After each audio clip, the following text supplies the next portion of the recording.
In the final hours before a possible escalation, the world was on the brink of making a decision.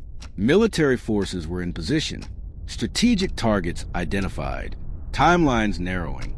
For weeks, tensions have been rising, building toward a moment that many believed was inevitable. And then, something unexpected happened. A ceasefire, not permanent, not guaranteed, but enough to pause what could have become something far larger. This episode is a story of how the world moved from the brink of escalation to a fragile moment of restraint. To understand the significance of this moment, it's important to look at what came before it. A series of escalating actions had reshaped the landscape of the region. Airspace incidents, strategic strikes, increasing military presence. Each move met with a response. Each response increases the stakes further. What began as tension gradually evolved into a sustained confrontation, one that extended beyond borders and into global concern.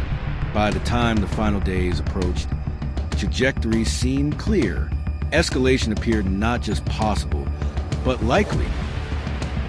At the center of the crisis was a deadline, a defined window in which decisions would need to be made.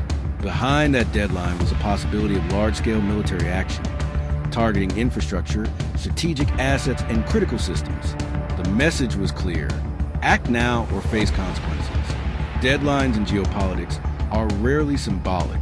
They create pressure, they compress decision-making, and they force outcomes.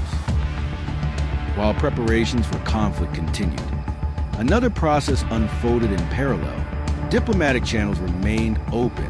Negotiators worked behind the scenes, navigating competing interests, conditions, and demands.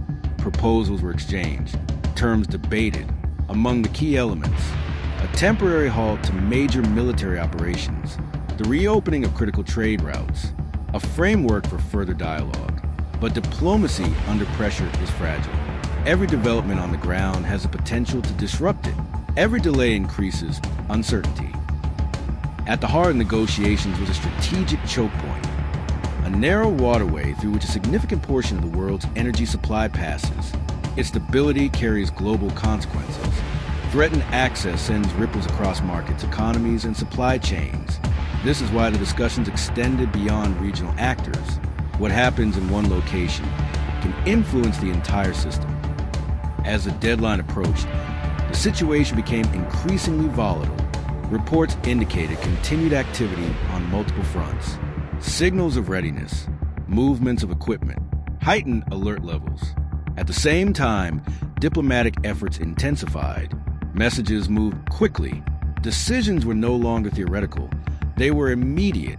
This was a narrow space between action and restraint. Then, in the final hours, an agreement was reached, a temporary ceasefire. The ceasefire had a limited duration, yet it had a significant impact. The terms included a pause in major operations and steps towards stabilizing key areas of concern.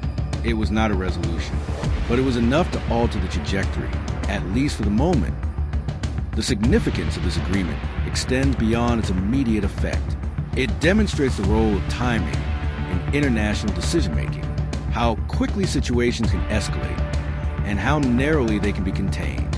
It also highlights the balance between pressure and negotiation. Too much of one can undermine the other, and yet, in this case, both operated simultaneously. Despite the agreement, uncertainty remains. The ceasefire is temporary.